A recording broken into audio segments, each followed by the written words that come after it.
Back to another video of No Rucks Given. So with the imminent start of the Women's Rugby World Cup 2025 hosted in England, let's have a chat about it. Who do we think our favourites are? Who do I think some dark horses could be? Pool predictions, and who I think will lift the trophy at the end of this World Cup. So starting in August, running through to September, 16 teams, 4 pools with knockout stages will take place. So for the first time ever, we'll actually see 16 teams in the tournament, followed by a full knockout stage. So this is a huge step forward for women's rugby. More nations, more talent, and I really hope more drama. So Pool A. Pool A's got England, Australia, the USA, and Samoa. England are tournament favourites and should top their pool, but the USA is my pick as a dark horse. They bring some serious breakdown strength and some incredible leaders in their team. Leaders not just in women's rugby, but in rugby as a whole, as you can see with the incredible Marla pictured. You know, she is a rising star who knows so much about rugby and is so aggressive on the field with line breaks and extreme defensive grit. Her and Captain Kate Zackary leading the charge, I think the USA could definitely upset the Aussies. Pool B's got Canada, Wales, Scotland, and Fiji. Now I'm backing Canada to top the group. They've got a really strong forward pack and are clinical in the back line. But Scotland could sneak into the quarters if they play their cards right. But it would be some 2 very impressive wins over Wales and Fiji in order to achieve that feat. In Pool C, we have New Zealand, Ireland, Japan, and Spain. Now the Black Ferns should dominate here, but Ireland's recent growth and Japan's structure and fitness makes it a very intriguing group.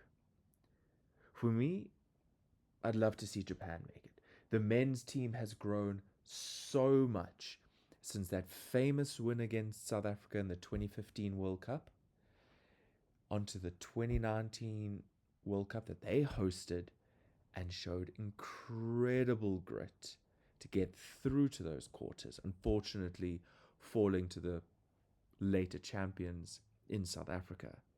But rugby has become the fastest growing sport in Japan. It is watched by so many people and loved dearly by their nation. I hope for them that their women's team can pull off something incredible. Finally, Pool D. We have France, South Africa, Italy, and Brazil.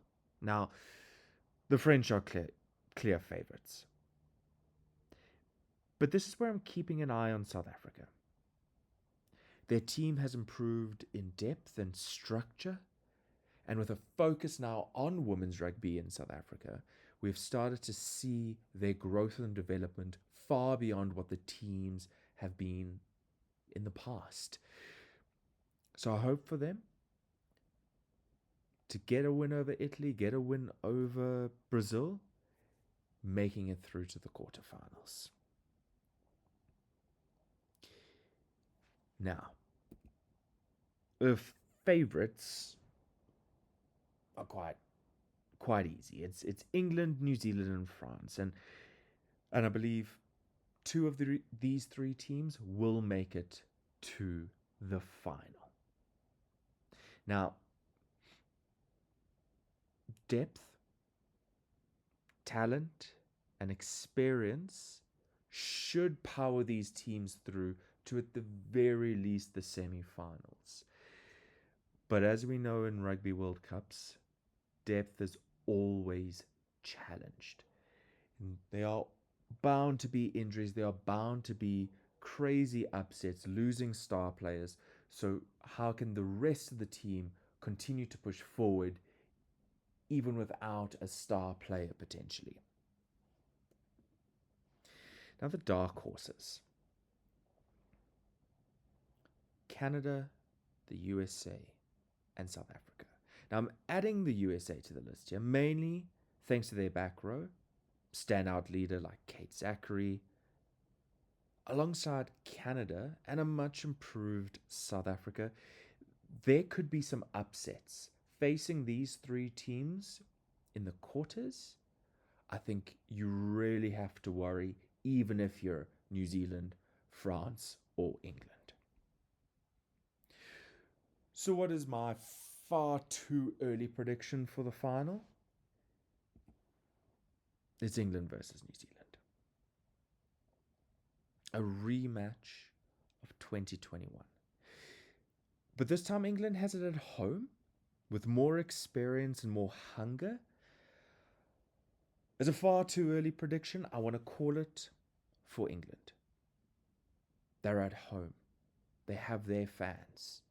They have the experience. They have the depth. I think they could just peg the Black Ferns.